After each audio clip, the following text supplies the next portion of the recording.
The member for Mayo. Thank you, Mr Speaker.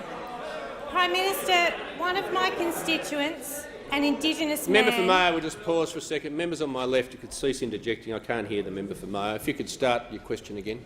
Thank you, Mr Speaker. Mr Speaker, my question is to the Prime Minister. Prime Minister, one of my constituents, an Indigenous man named Mr Henley Vote, has approached me regarding an issue close to his heart. There are 4 flagpoles in this chamber and none of them carry the Aboriginal or Torres Strait Islander flags.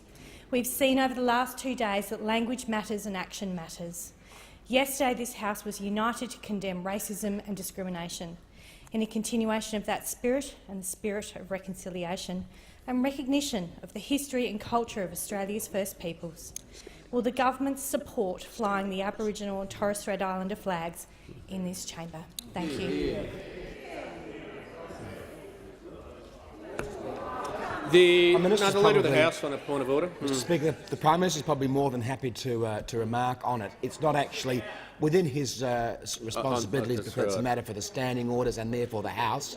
And with that clarification, the Prime Minister might like to— No, just before I call anybody, no, I've listened to the question, and it's certainly not the Prime Minister's responsibility, and I'd need to check where the responsibility lies, whether it is the standing orders or yes, the Leader of the Opposition.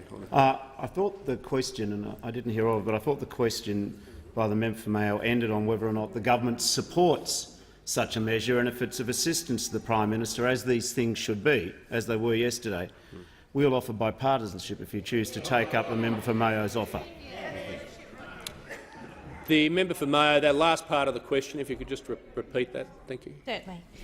In continuation of that spirit, the spirit of reconciliation and recognition of the history and cultures of Australia's First Peoples, will the government support flying the Aboriginal and Torres Strait Islander flags in this chamber?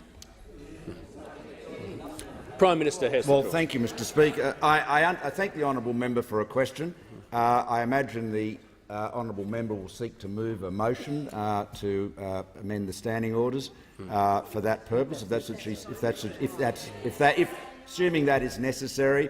It is within the Speaker's responsibility, as we understand, but it's we take the honourable member's suggestion on board. But I have to say, Mr Speaker, and remind the honourable member while we pay great respect to the Aboriginal and Torres Strait Islander flags, the flag hanging in each corner of this room is the flag of Australia.